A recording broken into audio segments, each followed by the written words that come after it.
I would like for you to join me as I welcome my dear friend, Baba Haru Ankh Ra Samaj Se Patha. He is the chief priest of the Shrine of Patha. Join me as I welcome him to African Scholar. Baba. Hetapu. Hetapu. You know, thank you so much. You saw that.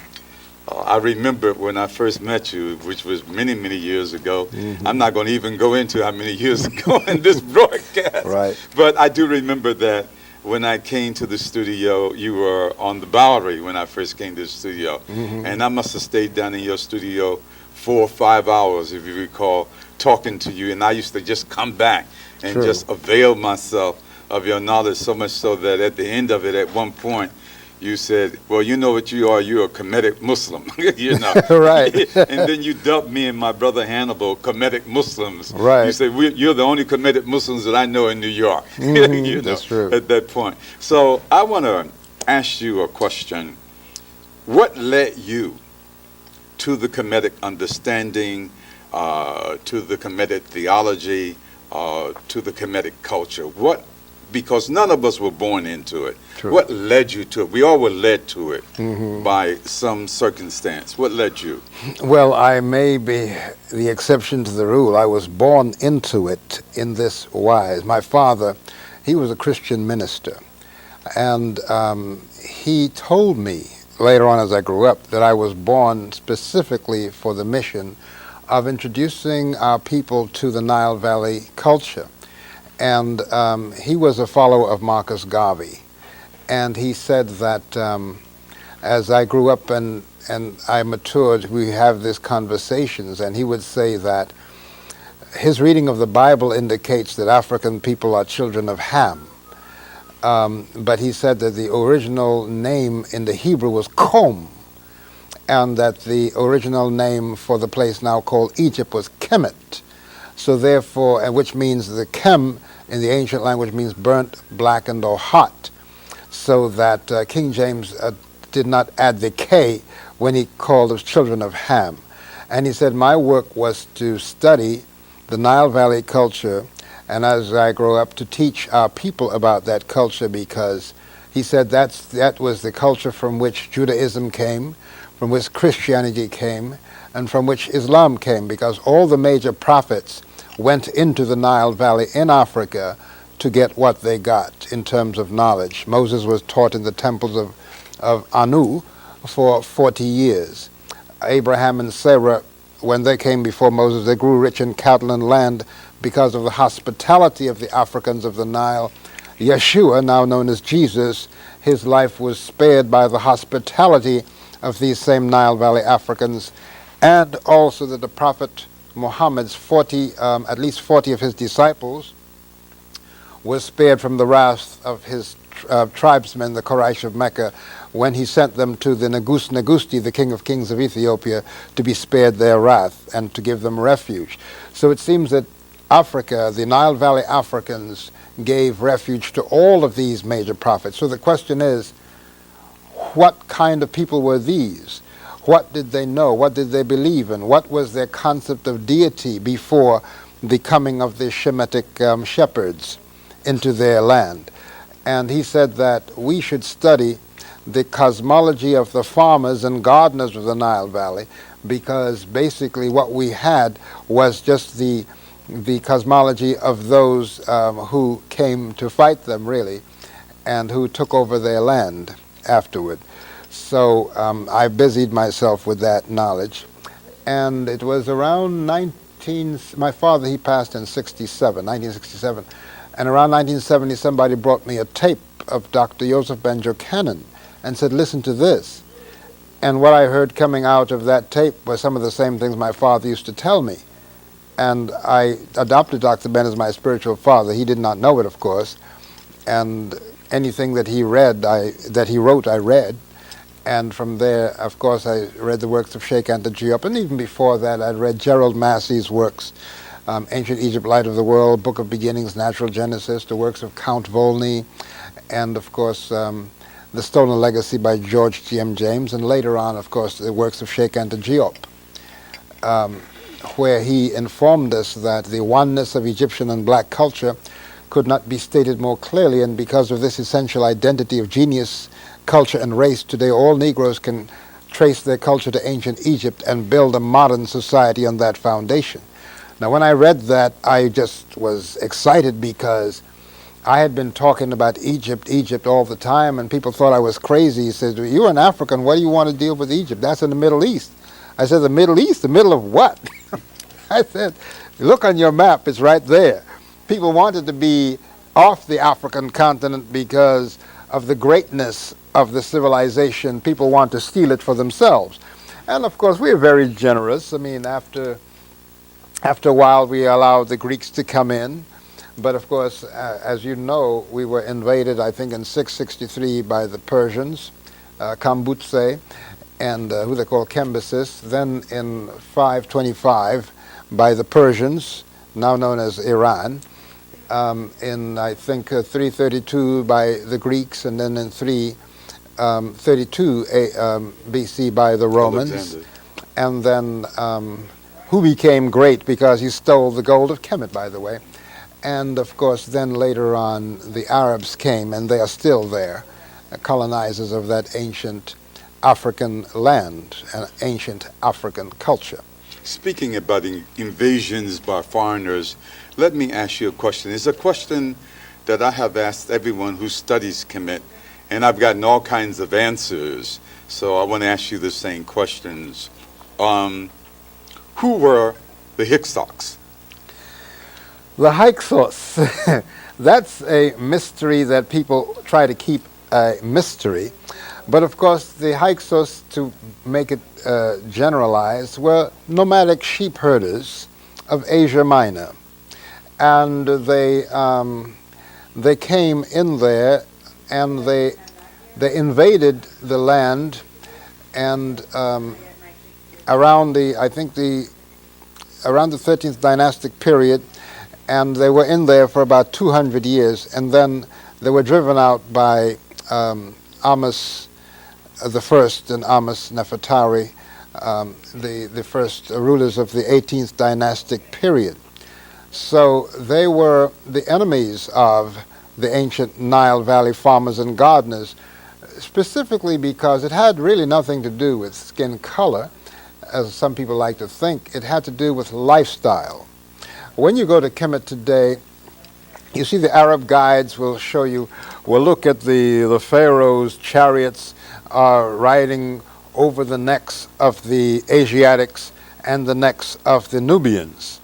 They don't call them Nubians, the necks of the Negroes. And really, it had to do with the fact that the Asiatic sheep herders were nomads. A lot of the Nubian were likewise nomads, and their lifestyle interfered with the lifestyle of the farmers and gardeners of the Nile.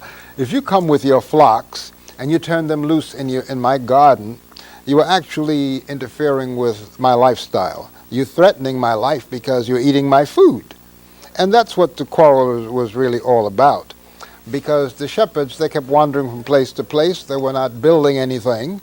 And so they coveted the settled lifestyle of the Nile Valley farmers. And even though we shared with them, when you give without no return, you are violating the laws of Ma'at, which is balance, order, reciprocity. And that's part of what happened. Well, speaking about color, that's the thing that I'm really concerned about. I know who they were in terms of historically, but what color were they? Now, before you answer, let me just give you a little help, give me a compliment here. I've heard that they were black Asiatics. Right. I've heard that they were a mixture between the Kemetu and the Asians. I have heard that they were a mixture between the Kemetu and the Phoenicians. These are some of the explanations that I have been given about the racial identity of the Hyksos. Do you have any further comment on that, or do you agree with any or none of what's been said? Well, the Greeks called them Hyksos, but they were known as Hekshasu or the rulers of the marshlands. Mm-hmm. And they were different complexions, as indeed the Africans of the Nile were. If you go to the Metropolitan Museum, you will see some of the original art on the walls. They show people of different complexions, from like we have in Harlem today, from the darkest dark to the highest yellow, as we say. And so these people were of similar complexions. However, some of the temple walls drawings show that they were decidedly of a more of a pink complexion than were the Africans of the Nile Valley. And that had to do with the regions from which they came, the desert regions and nomadic regions from which they descended, you know. Now, the other thing, in speaking with Dr. Ben, I think it was Monday, we were talking, and I told him that you're going to be the guest on the show, and we just talked. And one of the things that he said was that the rebellion that we had among ourselves, which could be classified as the Common People Revolution, the first quote-unquote proletariat revolution in the Sixth Dynasty, that revolution in the Sixth Dynasty set the stage for the invasion of the Hyksos. Do you agree or disagree with Dr. Ben's statement? Well, there's no doubt that our internal conflicts made it easy for people who are fashioned and trained and conceived to take advantage of divisions, to exploit these divisions. It happened right here with the Native Americans, that they were fighting among themselves. As long as we stayed united, we could thwart any attempts of outsiders to invade, because the spiritual force and power was so intact that they couldn't even come near the border. But when we began to go against the laws of Ma'at, when we began to quarrel over cosmology and politics, then of course we have the people coming and taking advantage of these divisions. So that is true. I think Dr. Ben is right. And for the same thing, we have to take responsibility also, partially, for what happened during the chattel enslavement trade, that it was our battles among each other that made it possible for these foreigners to come in and exploit the differences, our differences, giving those who they saw as stronger guns and not giving those who they saw as weaker guns, so that the stronger ones invaded the villages of the weaker and sold us to Arabs and to Europeans who came later. By the way, of course, you know, the Arabs were involved in the slave trade for more than 1,000 years before the Europeans came. That's true, yeah. And are still doing it to this day. Right. And again, in talking with Dr. Ben would tell you that he doesn't believe in God, and he would tell you that he has no God, but he very much believes in Amun-Ra. Do you have a particular deity coming from a particular period of time in ancient Kemet that you favor? No, I favor them all. Okay. Actually, what we refer to, unfortunately, as gods and goddesses are facets and attributes of Nkara. Nkara, or some say Netcher, is the undifferentiated divinity that governs all creation. If you, as a jeweler, I look at a gem, I look at a diamond, and I see that the diamond has many facets, each throwing off, depending on how the light hits it, a different light. Okay? And Ntara, divinity, undifferentiated, has many aspects and many expressions. Our ancestors used animals, they used birds, they used reptiles to describe aspects of these, of divinity. If you go into the Christian Bible, it'll say, "Be ye wise as serpents and harmless as doves." It also say, "Go to the ant, thou sluggard, consider his ways and be wise." So the Bible is saying that ants, doves, and serpents can teach you wisdom, can teach you, if you observe them, they have aspects of human behavior. So our ancestors felt the same way about the lion, about the cynocephalous baboon. They felt the same way about the ibis and the jackal and all of those animals. Now, the Egyptologists, when they come, they willfully choose to misunderstand our way of life and accuse us of animal worship. Well, I think we would be better off worshiping some of those animals than worshiping these two-legged animals who are so racist, which unfortunately we copy and have become clones of in this society.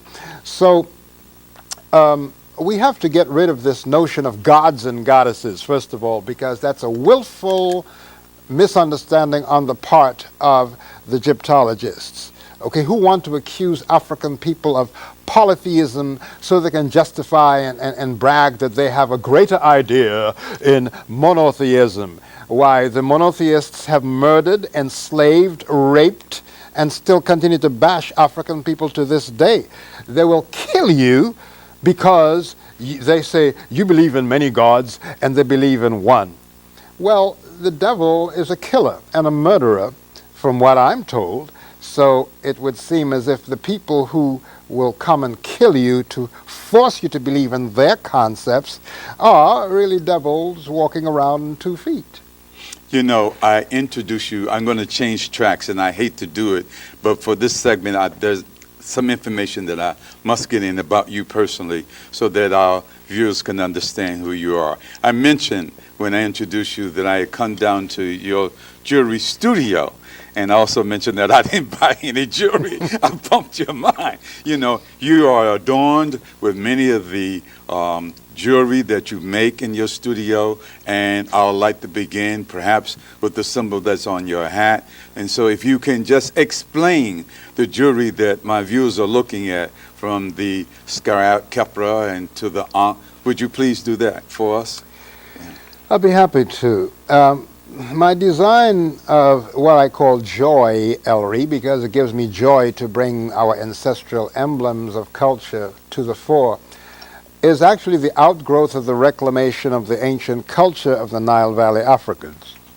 Being people from the Africans in the West, we have the choice of claiming any part or any aspect of African culture that we wish. I chose the Nile Valley because it's the oldest, most successful, and longest lasting.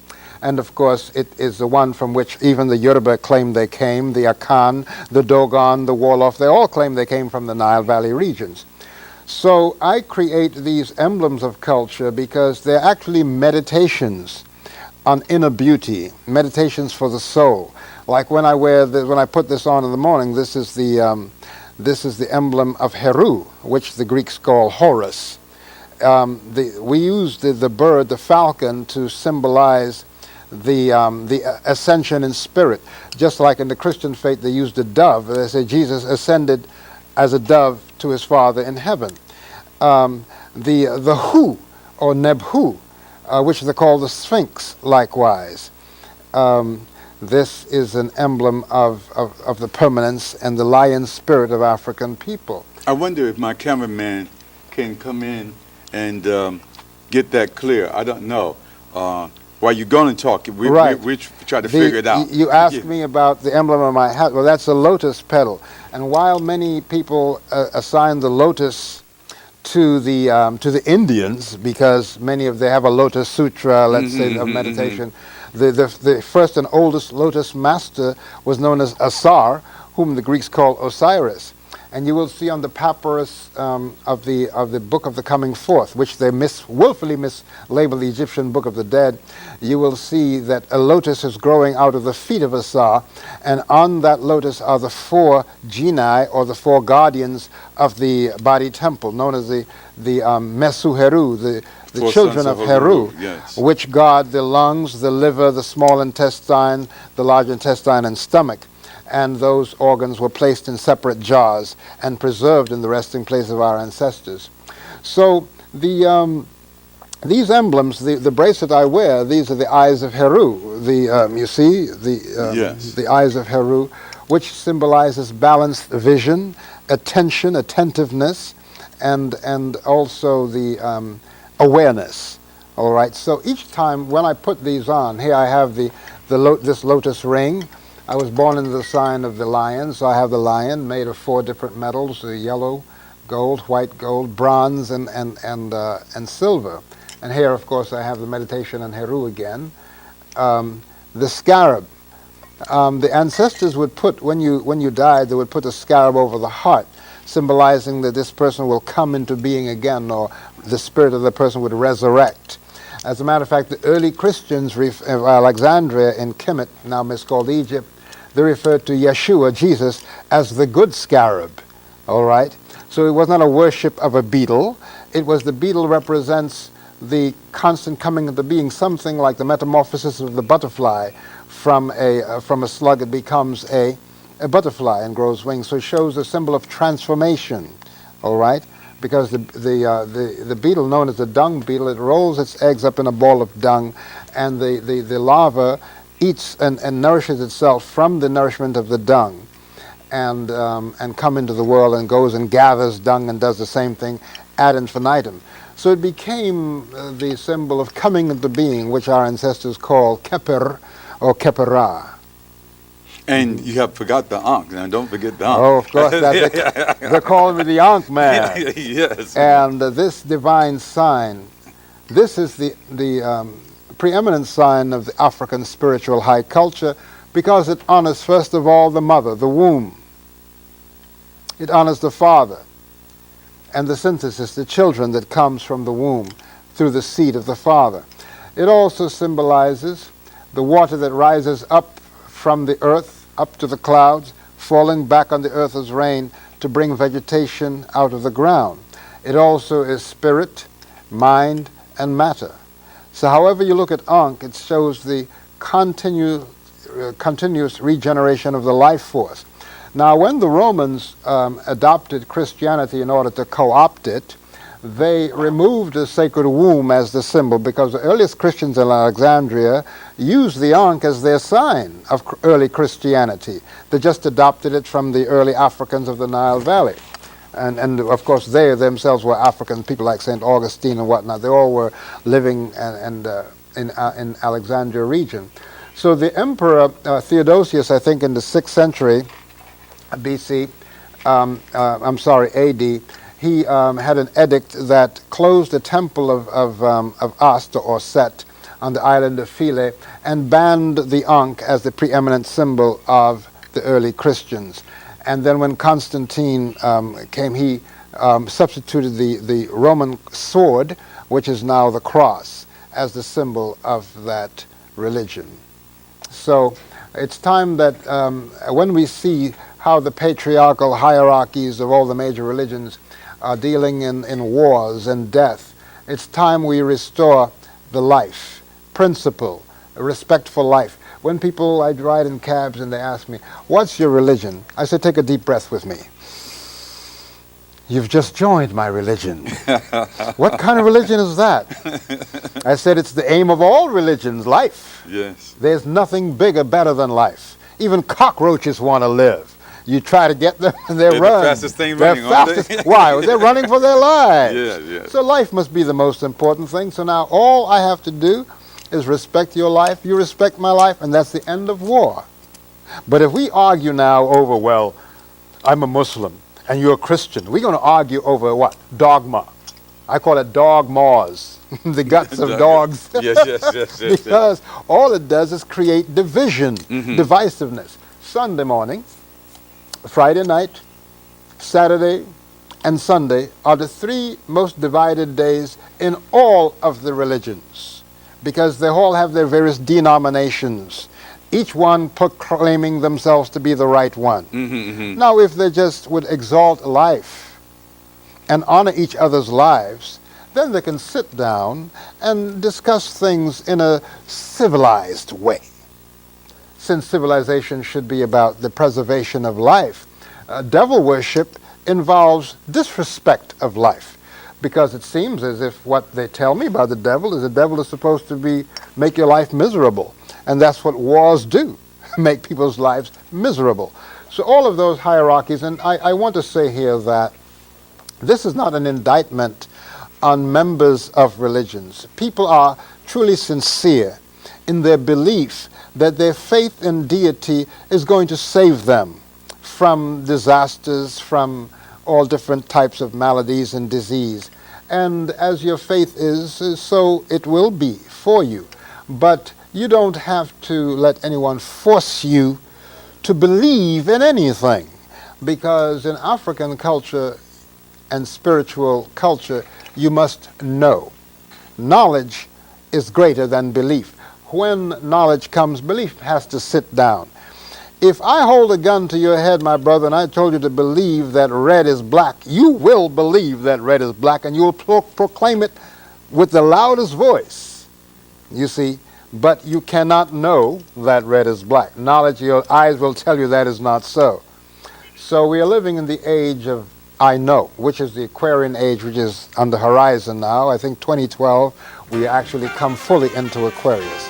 And let us continue where we were the last conversation. The last conversation, we were talking about Islam, Christianity, and Judaism. And so we were talking so much about religion, good and evil. And one of the things I wanted to say is that after Nama united Samatawi, he brought in Amin-Ra, and then Amin-Ra was overthrown at the end of the first dynasty, and then Set was brought in. And many, many people have thought that Set represents evil. I have not agreed with that. I would like to hear what you have to say about Set, his worship, and his contribution to ourselves, and the contribution to the divine legacy of Samatawi Kemet. Give thanks. I'm glad you mentioned the word, the name Smai Kawi, because Smai Kawi means the unity of the two regions, and that was the official name of the civilization of the Nile. Many people speak of Kemet, but Kemet was just the northeastern section of Smai Kawi. Tarseti, now known as Nubia or Ethiopia, was another region to the south of this great united region. To speak about Set, though, Set at one time in our legacy was had a benevolent aspect to it, because actually Set is unbridled force, and Set represents the challenge to Heru. And without Set, Heru really has no purpose for being, and that is why in the battle between Heru and Set, when Heru had got the better of Set and was about to slay Set, his mother said, "No, bind him." Indicating that Set would live to fight another day. And then she unbind him. Right. Precisely, she let him go. She let him and go. And of course, Heru then, in his reflex action, knocked off her crown. Yeah. And Tahuti came and put the crown of Het Heru on her head, the disc and the horns. So now, Set did not become malevolent or bad until the Hekshasu, the shepherd kings, came in and they adopted Set as their deity. That is when you find that the Nile Valley Africans really did not like Set, and he became malevolent. It's good to remember that many of the kings took, and of course in the second dynasty, took the name Set. Mm-hmm. Some even took the name Set Heru. Mm-hmm, mm-hmm. You would see sometimes on the temple walls that Set and the head of Set and Heru was on one body. Mm-hmm. And in the Pertemru, the book of the coming forth, mislabeled the Egyptian book of the dead, they refer to the two fighters within me, which is Heru and Set, our higher nature, Heru, and the lower nature, Set. In the body temple, the higher region and the lower region is divided by the heart center, the heart arit, or gateway, known as a chakra in the Indian system. That Heru was given the region from the heart to the head, and then Set was given the region from the lower part of the heart to the gonads. All right, but then Geb, who was the presiding over the tribunal of the battle between Heru and Set, gave it all to Heru, which means that all of the kings and queens that sat on the Nile Valley Queen Kingdom throne, they took the title Heru, and their job was to restore Ma'at, to take the lower energy and bring it up to the higher regions. Set represents gravity, Heru represents levity. That is why you would see in the glyphs, you would see that Heru is symbolized as a falcon, and Set is an animal always sitting down with a tail that has the shape of a television antenna, rabbit ears, just like that. And I always tell the brothers and sisters, I said, the battle between Heru and Set, Set took out Heru's eye, which is what happens when you're too much into the TV set. You lose your eye. And the Setian culture... You lose your consciousness. Precisely, which is your eye. Yes. Okay. But it's good to remember, we should remember that Set is not necessarily evil. Set is your challenges. The evil is Apap. Apap, which unfortunately has this name Papa to it.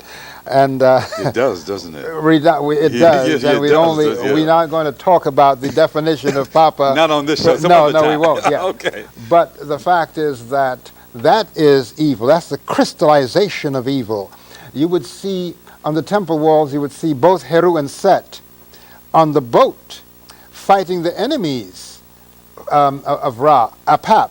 And they're both putting spears in the folds of Apap. That's true. Because Apap is evil crystallized. Right.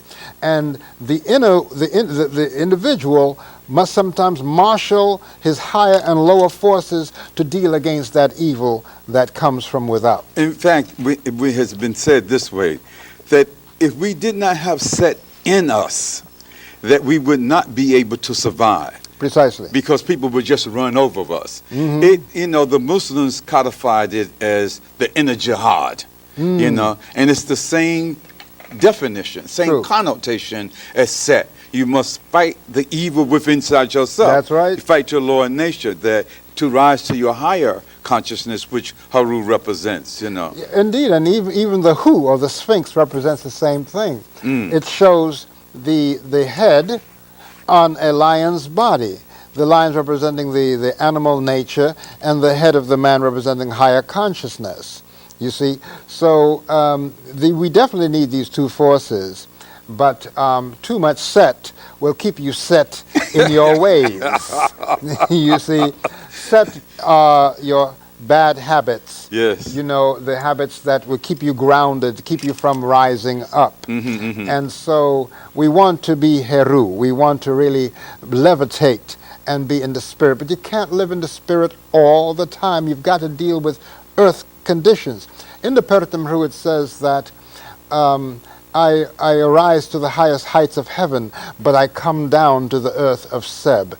And indeed, Smai-Tawi, the very name of the nation, indicated that the people who gave it that name saw that you had to wear the crown of heaven and the crown of earth, that you had to deal with the spiritual and the material realm, and indeed the building of our temples was to invite biocosmic energy from outer space onto the earth plane.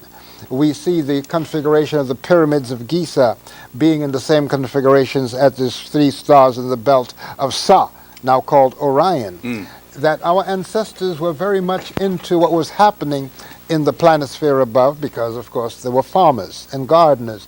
And when you're a farmer and a gardener, you had better look up at where the stars are. You'd better check out the phases of the moon if you want to get the right return on what you plant, in the ground. So people say, that looking at the stars is evil. Well, if that's evil, please never look at your watch. Never look at the sunrise, okay? Because the sun is the clock by which the Most High keeps time for us on earth. And as many people like to disparage sun worship, why is Sunday such a great day of worship? The sun day. Likewise, the Muslim prayers take place at various hours of the day. And how do you measure the hours of the day? Through the movement of the sun. So don't give me that crap about sun worship. Okay, that's a patent lie in order to slander and defame African thought and African culture and bring us nomadic thought as the tabula rasa by which we should define our consciousness and how we look at things spiritual and religious. Speaking about Smai-Tawi again, and speaking about the invasions of the foreigners who came in and polluted our spirituality, they call him the heretic king. What is your opinion? Talk on the so-called heretic king, Akhenaten, so-called creator of monotheism, which again I feel is a misnomer because he did not create monotheism. We always believed in one supreme force, one created force. Would you agree with that? Yes, we call that force Nkara, or the great divine, the great divinity. And just like you have today, don't you have God, and then you have the angels, And then you have Jesus, the Son of God. you see, You know, and of course, and the prophets of God. precisely, of Yeah. course, now in modern religiosity, it's patently patriarchal. There are no female angels in the heavens of any of the major religions. I ask people, I lecture in universities, colleges, I ask the audience, can you give me the name of one female angel? Total silence. I say for every Gabriel, there should be a Gabriella. For every Michael, there be a Michaela. Even Lucifer should have a Lucifera. Because in our cosmology, in African cosmology, everything is balanced. If above, so below, and if it takes feminine and masculine energy to create life on the earth, so it must be in cosmos. All right? Because to us, we saw heaven as the womb of space, as Nut, the divine space mother. And all of the galaxies, all of the stars and suns and comets and planets resided within the womb of space. And the womb, once again, is a feminine principle. So you see, African culture always honored the mother. That's why we place her on the top of creation. Does this make the man weak? He had better be strong to uphold this divine principle of the mother's womb and the children that comes from that womb. I would say that if we were more conscious of that, we wouldn't have the wars that we have now between the women and the men. Because, you see, men see deity as only he. We pray to the man upstairs, never to her. Yet, in our lives, we know that many times the man is gone, and it's mama who keeps things going in our community anyway. So we should likewise have a belief in a deity who is a mother and father of all creation. Speaking about the womb of life, one of the things that Americans, Europeans, and black people do is they always talk about Mother Earth. In the Kemetic legacy, there was no Mother Earth. It was Geb, Father Earth, Precisely. and Nut, who was the mother in the sky. Mother Can you sky. speak on that for a minute, please? True. Well, just like in the Chinese they speak of the yin and yang, on earth there is a mother aspect to the earth, and that's the topsoil out of which the plant emerges, you see, from the womb of the earth, from the womb of the soil. However, the bedrock on which this earth rests is masculine. The metals in the earth are all masculine. Ptah, who is the neter of metals, is shown as a masculine deity, all right? But in Ptah, there is concealed the feminine T, because in our legacy, the T is a feminizer, symbolizes the breast. Of course, Egyptologist says it's a loaf of bread, but even so, it's still a nurturing principle to help your life. Even Kemet ends in the T. Precisely. Right, yeah. Showing again The feminine aspect of it, yes. And the king wore the double crown that had a cobra and a vulture. Both female, yes. Wachit and Nekabet. And that was known as the two ladies' name of the king, because we saw the land as feminine, you know, that we served the mother principle. And the king was also entitled Insut Biti, okay, again the bee, bit, and the plant, the soot plant, the soot plant of the south. South comes from soot, or Set, again, the region that Set ruled in his benevolent aspect. Let me tell you, my brother, I can sit here all night and talk about the beauty of this legacy. There's so many aspects to it that for the lay person out there, they may wonder, what in the world is he talking about? Yes. But this information has been willfully kept from our people and from all people. It has been kept in a place they call Egyptology in order to deny its Africanity. In fact, just to expand on what you're saying, when you talk about Egyptology, you have to go to East Asian studies Oh, in order to yes. even get Egyptology. You In- can't get it in Africa. At the University of Chicago, they have a place called the Oriental Institute. Now, if you don't know any better, you think, well, this is the study of the Chinese and the Japanese lifestyle, because we usually associate the Orient with Japan and China. You know, well, Orient means what? East. You know, relative to where we are in America, all of Africa, Russia, all of those lands are in the Orient. You know? True. And this is what they would call the Occident. I think it's more like the accident, Columbus's accident. Who didn't discover anything. All he discovered was that he was lost. That's what he discovered. How can you discover? It's like somebody discovering your car parked on 125th Street, you know. Yeah. So, no, there's no such discovery. And that's why I think it's such a tragedy, this Columbus Day, about the discovery. No, that's the European discovery that the earth was indeed round after the battle Galileo, where he got the knowledge that the earth was round from Kemet. But they never want to give credit to the Africans of the Nile Valley for this knowledge. They always try to make it seem as if it dropped out of space. And then now they're saying that ancient Egypt was built by people from outer space, by aliens, you know. Well, yes, Egypt was created by aliens with an attitude, but Kemet was created by Africans of the Nile. And let's say that the civilization came from Central Equatorial Africa. And that's another thing we have to watch, because when we speak of north, we always think of north as up, you see? And all the map makers are Europeans, so they always have north on top because they want Europe to be on top of everything. But with a round ball moving in space, who say that north must always be on top? You can choose to look at the earth from any perspective. I prefer to look at it not from the north or from the south. I look at it from the eastern perspective, where the sun rises. And in the summer solstice, that eastern perspective, it rises right over the equator. And when it passes over the Great Lakes of Africa, which we call the Apet, that's to us the top of the world, and that's where the Nile River has its beginnings in the southern region. And then it flows down the slope of the earth, down north.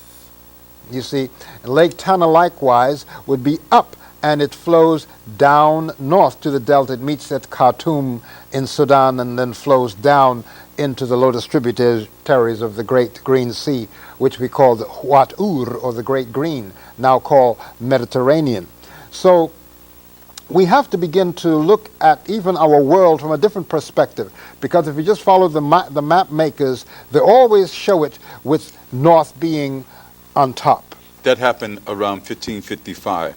Prior Precisely. to that, it was Africa was on top. Yes. I mean, you know that Africa must be on top because the Nile does not flow against gravity. Precisely. So it's not Precisely. flowing up; it's flowing down. And that's why this whole idea of south being up, it confuses people, because we are looking at the earth from a European perspective. And it's understandable. They make the map, so they're going to give themselves the favor, you see. And then you have the tragedy of people in Australia calling themselves down under. Down under where? Please. You're in a round ball, a beautiful space ball, a ship moving around in space. And I must say to my brothers and sisters in all the religions, we are already in heaven.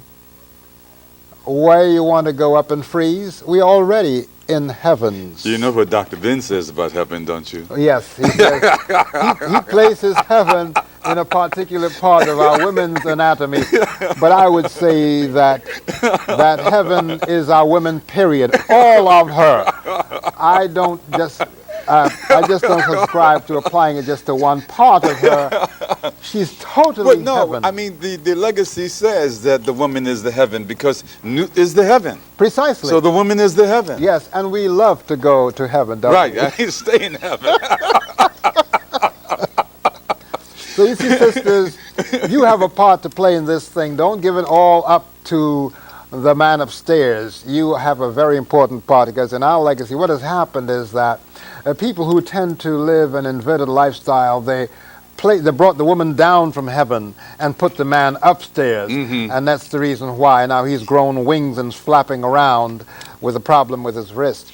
But you see, we have to make those corrections. While we're talking about the women, let's expand upon that, would you please, because there are many deities, there are many energy forces that are nectaru, that are represented by female. Precisely. And our women need to know that. Our women need to know first that the first temple of love ever built for a woman was built by a Nosut, a pharaoh, for his favorite queen. That's called Abu Simbel, the double temple of Abu Simbel. You know? that Ramesses II built for his beautiful I didn't want to use the word Ramesses. Ramesu. Okay, you know. All right, so but let's go into some of the deities, some of the energy forces that are represented as female forces. Well, the first and most important one is Ma'at. Ma'at was known as the Lady of Truth, and she represents the divine order and balance that exists in all of nature.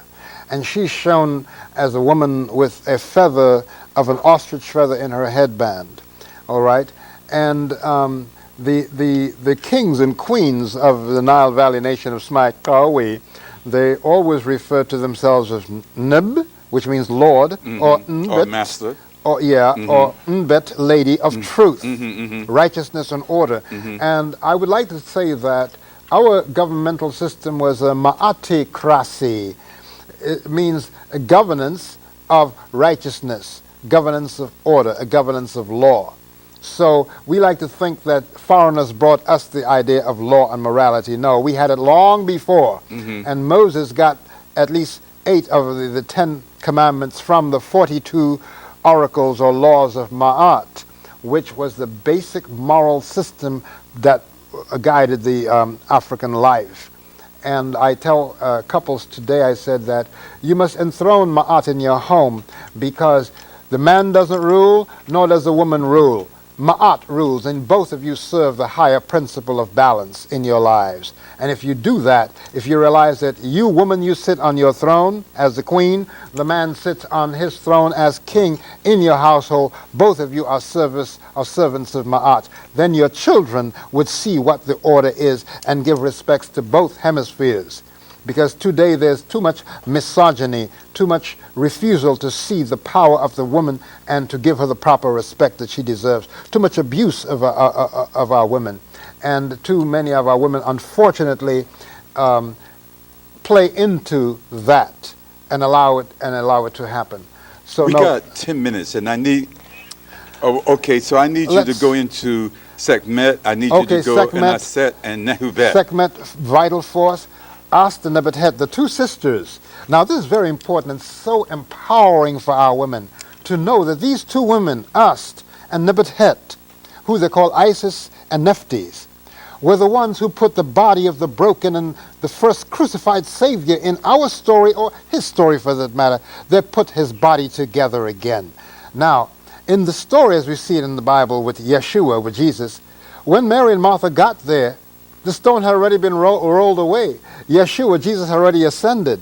So they had nothing to do with his resurrection. But in the African story, the woman not only made his resurrection possible, but they made his ascension possible. And not only that, they were responsible for fashioning the organ of regeneration that had been swallowed by the fish, and uttering hekau, words of spiritual effective action that caused his organ to rise. And Ast transformed herself into a female falcon and took the seed of Asar into her spiritual union. They refer to it as immaculate conception nowadays because the people who use that term see sex as dirty. Well, it's dirty if that's how you think about it, and if you think about the woman as dirty, and that's another problem that male oriented religiosity has, and that's the reason why they always put down the woman. But in our culture, that is forbidden, because the mother must be given her proper respect. So therefore, you had Meshkenet, who was the woman, the principle of the birth chamber. Meshkenet is the power that allows you to rebirth yourself. Renenet, the one who gives you your name. Your name is tied up with your fortune. That's why we must choose names that have meaning and significance, and we must stop creating these names out of the sky. You know, like I don't even want to use the names that we choose nowadays. So these feminine principles, like Mut, the origin of the word mother, Mut, is shown. And some people, why did you use a vulture to symbolize the mother? Well, without the vulture, the desert would be an ecological disaster. And that vulture, to show how it nurtures its young, in the drought season, that vulture would prick its own thigh and allow its baby vulture to drink its blood in order to spare the baby's life. So the vulture is not a terrible animal. The Most High made all things. All right. You would have likewise. We spoke of Nut, the divine mother. And Het Heru, let's talk about Het Heru. Oh, Het Heru.